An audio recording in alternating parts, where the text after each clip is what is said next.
Новостекнатите вештини во првата година од животот, како ползење, одење, скокање, умеат да бидат можне опасни за детето, бидејќи тоа се уште не знае што е безбедно, а што не. Затоа родителите треба да обезбедат сигурно обкружување за него, исто така да му објаснат што е безбедно, а што опасно по живот. За потенцијалните опасности во домот зборуваме со денешниот гостин, доктор Денис Алкалили од Рес Хумана. Добар ден. Добар ден. Докторе, кажете ми како на мало дете од 1 година или во текот на првата година да му објасниме што смее, а што не смее да пипка? Ова е многу интересно прашање и доста значајно. Во почетокот првите месеци од првата година детето не оди, значи не може да седи, не оди и тогаш е значително побезбедно, заради тоа што родителите практично го поставуваат во нека одредена положба и може да сметаат дека ќе остане во таа положба. Меѓутоа веќе како почнува детето да седи, значи како почнува да лази, да стои, значи полека да се крева и да почнува да оди, значително се зголемува можноста за повреди, можноста за некои други опасности во домот кои што на некој начин дел можеме да ги спречиме и да ги обезбедиме, меѓутоа еден дел и не може. Значи секогаш постои некоја 100% да биде сигурно во домот. Точно, значи обезбедено не може да биде никогаш 100%. Она што е важно, значи е дека главната порака по однос на безбедноста е дека треба во тој ран период да детето биде постојано под надзор, односно да биде цело време под супервизија и да не биде оставено само. Значи би требало да има некој возрастен во близина на него, затоа што не можеме да знаеме што ќе се случи. Како да му објасниме на детето? Значи, во денешно време неретко родителите некогаш му даваат повеќе особини свесни на своето дете, нели, затоа што се срекни родители, затоа што сакаат детето побрзо да расте и да се развие, меѓутоа многу често му даваат и повеќе особини психички од тоа што реално има. Значи детето на 1 годишна возраст, да речеме, тоа воопшто не може да разликува што е безбедно, а што не, и затоа работата на родителот е да почне да разговара со детето, односно да почне да го учи, меѓутоа и да се погрижи да навистина има безбедност во домот, односно да навистина да бидат обезбедени тие неколку опасни моменти кои што ги разговараме. Така, самата забрана не е доволна, не е решение. Треба на детето да му се објасни пред се кога ќе биде веќе поголем и кога ќе почне да разбира. Видете, мојот став е дека со детето треба да се разговара од најмала возраст, меѓутоа само не е доволно, затоа што детето на 1 година едва и да знае и што значи не. Така. Многу често родителите, значи, му се обраќаат на детето со како не ти е срам тоа да го направиш, или на пример израз како 100 пати ти реков не го прави тоа, на дете кое што е 1 година, година и пол или 2 годинки, да речеме, во тој рана детска возраст. Меѓутоа, мојата порака е дека на таа возраст децата не го разбираат тоа. Значи тие не разбираат што е срам, значи не се засрамува од ништо тоа дете затоа што е навистина многу мало. Не разбира ни што значи 100 пати ти кажав да не го правиш тоа. Значи тоа најчесто таа комуникација треба да биде со кратки, значи фрази кратки како не го прави тоа, немој. Би требало да биде малку кога се нешто кажува дека не смее да се прави или дека е опасно за детето, би требало малку да се повиши тонот. Значи детето да успее со тонот и со ставот на родителот да разбере, нели, кога е севорет, а кога нешто треба да внимава. Значи тоа е една добра препорака која што сметам дека би требало да ја прават родителите. Како домот да се направи безбедно место, односно безбеден терен за бебето? Извори на опасност има насекаде, делови од мебел, потоа извори на електрична енергија и така натаму. Што треба да се направи најнапред? Што треба најнапред да се заштити? Како мебелот да се позиционира во станот за да биде безбеден? Јасно, видете, кога има мало дете, нели, до 1 годинка, кое што веќе почнува да оди, почнува да лази и да се шета низ станот, нормално низ домот, покривањето на штекери мислам дека веќе во денешно време е стандард и би требало да се покријат, значи изворите на струја, да се зацкријат кабли или продолжени кабли или слично, и исто така многу е важно да се направи простор каде што детето ќе може да се игра или каде што детето ќе може да функционира во тек на денот, а да нема опасност да се удри на некој рап на намештај или да падне од кревет или слично. Препораката за дете кое што почнува да лази, да седи, да оди е да се да се тргна, да речеме, најчесто да се тргне масата од средината на собата, острите агли или да се заштитат со специјални да, може штитници. да се заштитат острите агли, меѓутоа важно е и маса, например, ако има која што е на таа висина од прилика кај што е главата на детето, да се отстрани малце на страна, да се тргне, да се постеле некоја безбедна прекривка, безбедна значи чиста, на која што би може да се стават значи некои играчки или нешто со кое што детето би се играло, оние нели за возраст прилагодени бебешки играчки кои што играчките можно е важно да бидат прилагодени на возраст на детето, значи, да немаат ситни делови. Да немаат ситни делови, да не може да испуштаат ситни делови, да не може да испуштаат влакна, значи тие се стандардни за возраста и би требало и родителите и оние кои што купуваат поклон за детето, нашата порака е да внимаваат во однос на возраста, тоа е важно.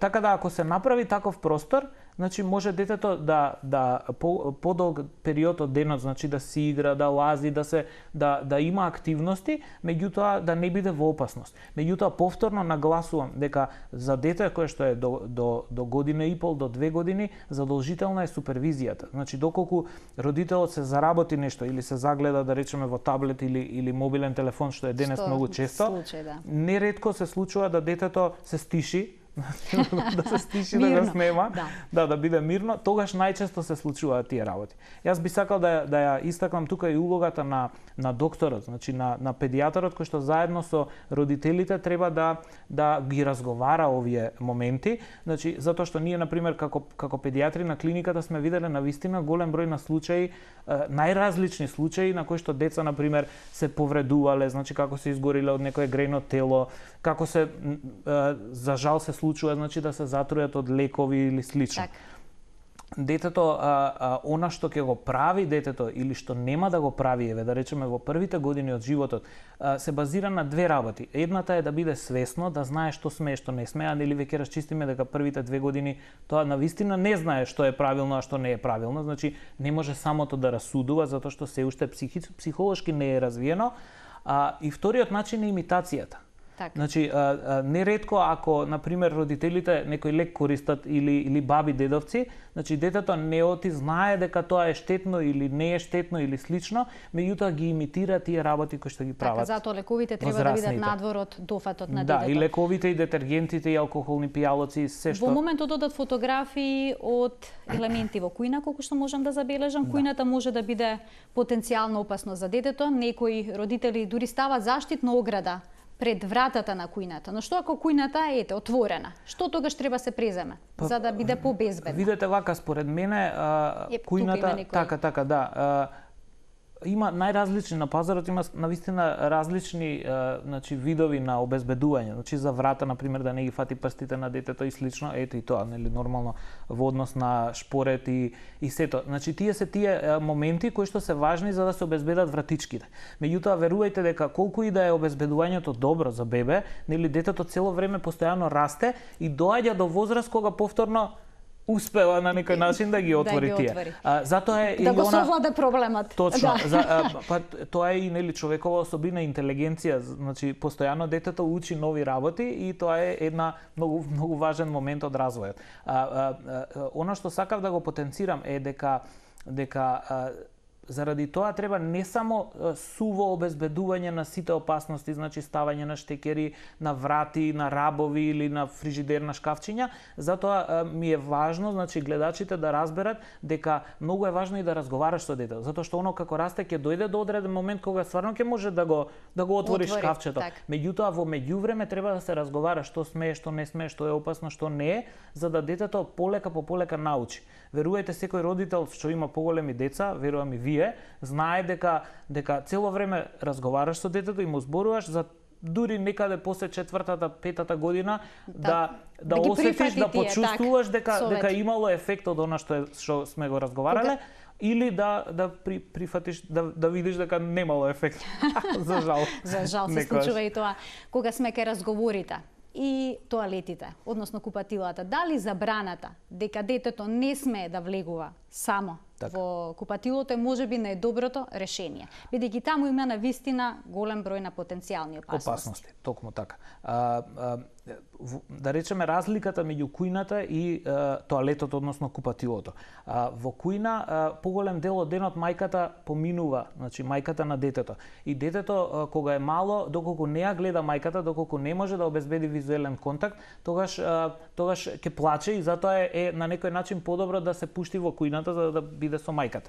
За разлика од тоа, во тоалетот, значи мој совет е дефинитивно детето само да нема потреба да влезе во тоалет, барем до негдека до кај третата, четвртата година, која ќе може дел од потребите да си ги прави само. Тоалетот е опасен заради тоа што има пред се фекално загадување. Значи може да има фекално загадување со ешерихија коли, со протеус, со бактерии кои што навистина не им е местото во домот. Мислам, не им е местото таму каде што детето би требало да борави. Значи тоа е контаминација која што мораме да избегнеме и не смееме да дозволиме детето на пример на подот да се шета на подот на тоалетот, заради тоа што не можеме да го допазиме што ќе прави. Исто така во купатилото неретко значи се чуваат детергенти, се чуваат прашеци за перење и сето тоа.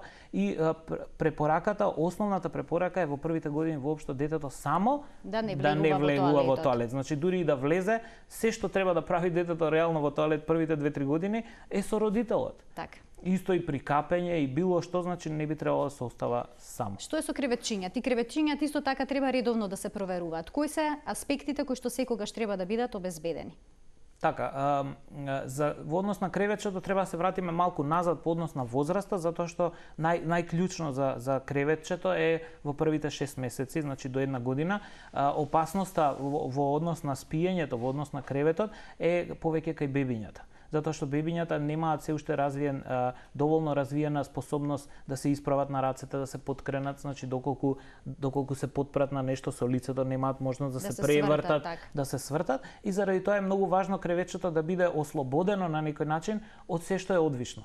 Значи одвишна е перница повисока затоа што на дете. Зошто е опасна перницата? Може ли да објасниме? Дури детето не сме ни да спие на перница. Родителите често пати се прашуваат зошто е тоа така. Зошто не сме мало бебе да се стави на перница да спие? Детето не би требало да спие на перница. Има едни специјални перници кои што се практично флет, значи рамни, да, или воопшто без перница, заради тоа што детето ако случајно се сврте на стомак, значи ако дојде на стомак, може да се задуши, затоа што нема доволно сила за да се исправи и да се ослободи и заради тоа не се препорачува висока перница во детското кревеќе. Што е со решетките? На колкаво растојание треба да биде? Дали тука има некои правила кои што се? Да, најчесто се прават стандардни кревечињата, најважно е главата на детето да не може да помине. А бидејќи главата прогресивно расте, значи најважно е да не може главата да не може главата да душичето исто да биде адекватно на димензиите на апсолутно, кревечето. Значи тоа е многу важно, значи важно е да нема дополнителни играчки, тоа е исто така кебиња, играчки, плишани, некои други кои што би можеле да ослободат нешто ситно, а ние во меѓувреме да не ги видиме, значи влакна или било што и заради тоа играчки не треба да има во кревечето. Многу е важно исто така кога стигнавме до моментот на кревече, значи многу е важно бебето да спие во кревече, односно да не спие со родителите. Тоа може би е една тема која што цела нова емисија ќе отвориме. Дали детето треба спие со родителот или не? Во однос на безбедност, бидејќи денес ни е темата безбедност, мислам дека мораме тоа да го нагласиме, затоа што многу по-небезбедно, иако родителите сметаат дека е подобро и за детето и за нив, многу по-небезбедно е ако детето биде во креветот со мајката и со таткото. Кога збориме за безбедност, родителите сметаат дека кога децата ќе ги изнесат во дворот, надвор, дека тоа е можно безбедно, најбезбедно место за игра, но и тука е потребен посебен надзор, односно целодневен надзор. Апсолутно. Што кога детето ќе го ставиме на трева? На што треба да внимаваме кога детето ќе го спуштиме на трева? Она што е важно за надвор, значи кога детето престојува надвор секогаш има значи одреден степен на неконтролирана средина. Значи ние не знаеме што детето ќе најде во дворот, до што може да дојде, што може да стави во уста или слично. Заради тоа треба повеќе надзор. Со возраста понатаму децата се учат, нели, што смее, што не смее да пипкаат или што смее да прават, а што не. Генерално опасноста од инсекти секогаш постои, значи опасноста од на сонце, предолга изложеност, значи детето не е свесно дека е подолго време на сонце, родителот навистина треба да пази на тоа и многу важно за безбедност надвор е внесот на течности. Значи да не дојде до родителот е тој, дехидрација. да, посебно до 1 година децата не ни можат да кажат дека им се пие вода и заради тоа родителот треба постојано да мисли на тоа дека треба да се додаде. Значи и до 1 година и до 2 години, веќе понатаму може да си каже само. Што е со крлежите кои што ги има во тревата? Во кој дел од годината најмногу ги има? Кога има најголема опасност од крлеж? Претежно во пролет и во лето, значи крлежите ги има постојано, значи да не се мисли дека некојаш нема или некојаш има или дека е безбедно, значи генерално не е толку опасно колку што се прави фама. Значи не се сите крлежи опасни, така? Не, дефинитивно добро, само мал процент од сите крлежи кои што ги има како популација во природата се заразени со некои одредени микроорганизми кои што може да предизвикаат болест. Меѓутоа она што родителот треба да го направи, значи е да не го пушта детето во висока трева. Кога се враќаме дома секогаш би требало да се проверува облеката, значи да не има на нејза закачано крлеж, меѓутоа може и некој друг инсект, значи може да има пчела во алиштата или оса, така да тоа е многу важно да се на некој начин да се внимава и да се спречи. Кога се зборуваме за крлежи, кои делови од телото најмногу треба да се прегледува? Дали има и тука некое правило коса, позади уши или може да се закачат секаде? Значи може да се закачи секаде, се зависи од тоа детето колку се шетало во природа и што се правело, нели? Така. Некојаш и деца да се тркалаат во трева и тоа е на некој начин уживање и убаво, меѓутоа нашата работа е да провериме да не има, зашто крлежот многу почесто се закачува на облеката, па потоа стига до кожата и навлегува во кожата. Да ги спомнеме и игрите на игралиштата, тука се реквизитите, нели улашките, лизгалките. Тие знаат некогаш да се загреат од сонцето да бидат многу жешки, веројатно тоа треба да се провери. Што друго? Исправноста? Па се исправноста би требало реално да се контролира исправноста цело време. Кај нас не знам дали тоа се прави, меѓутоа генерално исто така родителот мора да внимава на безбедноста на детето. Најчесто тука се падовите, значи падовите кај поголемите деца кои што се луат, кои што се спуштаат по лизгалки, значи може да паднат, може да скршат најчесто рака или нешто, значи така да многу е битно да се внимава. Супервизија и тука постојано. Супервизија, дефинитивно, верувајте, значи мало дете мора да биде постојано под надзор на родителот, за да не се дозволи да се нешто случи од овие работи кои што ги набројуваме. Кога зборуваме на оваа тема за безбедност, некако неминовно е да се спомени безбедноста во автомобилот. Автоседиштето е дел од опремата што мора да се обезбеди, да се набави уште кога детето ќе дојде во домот, од самиот старт. Да, зошто е таа толку важна? Значи, зошто автоседиштата се толку важни и при изборот што е најважно да направиме, на што треба да се внимава, на кои аспекти? Најважно е значи да има од самиот старт, значи од самиот почеток, затоа што никогаш не можеме да знаеме кога ќе се случи нешто. Значи ние сите не се надеваме воопшто дека може да се случи некоја сообраќајна незгода или било што. Дури на кратки релации детето треба да се стави во автоседиште. Значи секогаш, затоа што не може да знаеме позади првата кривина што не чека, знаете. Можеме тука да пуштиме едно видео, да се види ризикот кога детето се држи во скутот кај мајката. Мајката е врзана со појас, со ремен, а детето е во скут. Можеме да видиме, значи да го погледнеме видеото, кој е ризикот од таквиот начин на транспорт на бебе. Значи мајката останува врзана, а детето излетува. Дефинитивно. Токму тоа и сакав да го кажам, значи може да го коментираме видеото така. Сите родители сметаат дека најбезбедно прават за детето и дека го држат детето во раце и дека цврсто ќе го додржат. Меѓутоа, она што е на вистина, правата вистина е дека во случај на сообраќајна незгода ние тотално немаме контрола над ништо. Значи инерцијата е таа која што може детето да го понесе напред. Неретко се случува за да се спречи ваков случај да мајката го стави детето во појасот со себе. Заедно да се врзе со детето. Заедно да се врзе, меѓутоа и тоа е да речеме исто така многу опасно, да, заради тоа што ако дојде до ненадеен удар од напред, најчесто кон напред нели сообраќајки се случуваат, тогаш мајката со својата тежина и со цврстината на појасот може практично многу да го повреди детето. Значи практично да го згмечи, помеѓу себе и појасот, што е исто така неретко во сообраќајни незгоди. Сакав да кажам, оние држави кои што имаат многу поголема популација, значи повеќе луѓе, повеќе поголемо население, многу почесто се случуваат сообраќајки на семејства, на повредени деца и слично. Меѓутоа, тоа воопшто не значи дека кај нас помалку значи за семејството или за околината, и заради тоа мојот апел е да навистина децата имаат седишта, навистина децата да имаат седишта, значи за безбедно да може да се движат со автомобил, за да се спречи незгода, затоа што и една незгода годишно во која што е вклучено дете е навистина голема трагедија според мене. Апсолутно. Уште една порака по однос на транспортерот, значи она што е кое што служи за движење на детето во автомобил во тек на првата година до година и пол, многу е важно да биде детето свртено со лицето према назад, према задниот дел на автомобилот. Зошто тоа е така? Тоа е така заради цврстината на вратот, затоа што бебињата, доенчињата, значи до година и пол,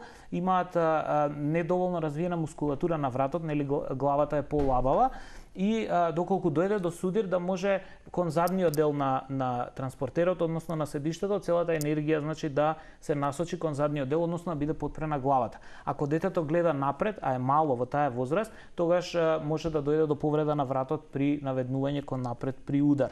Токму затоа, значи, транспортерот до година и пол е многу важно да биде свртено детето со лицето кон задниот дел на автомобилот, а со грбот кон предниот дел, односно кон мајката и таткото. За поголеми деца имаме нормални седишта за во кола, кои што се за поголеми деца и кои што се свртени кон напред.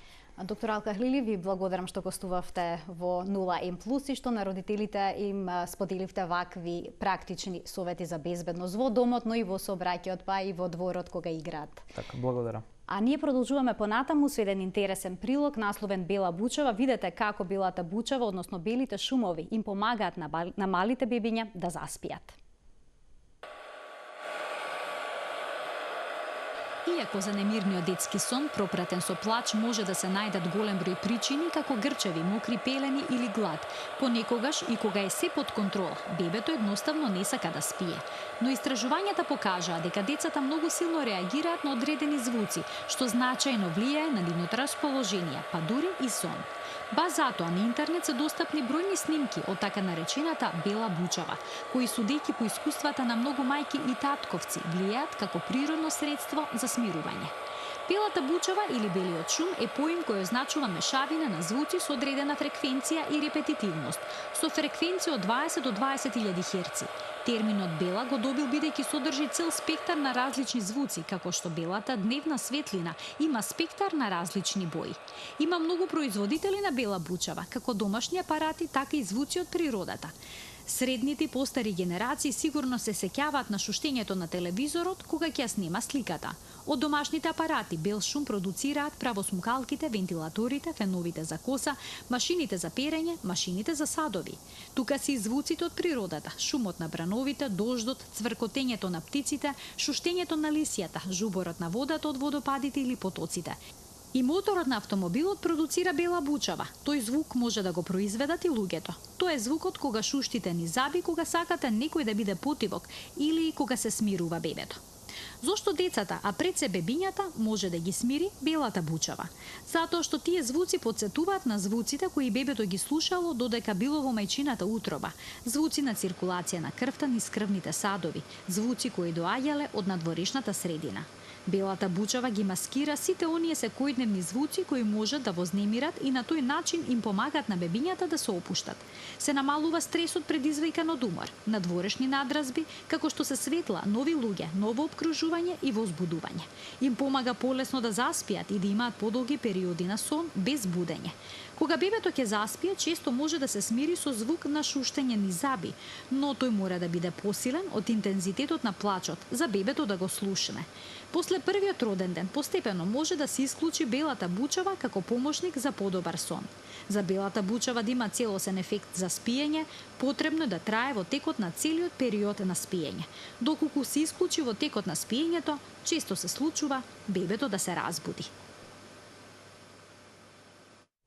Лансирана е првата македонска апликација за здрава храна кај децата. Во утрешното издание на 0N+ подетелно за сето тоа, а и една од мајките која што редовно им готви здрава храна на своите деца, ќе ви предложи дневно мени. Гледајте не!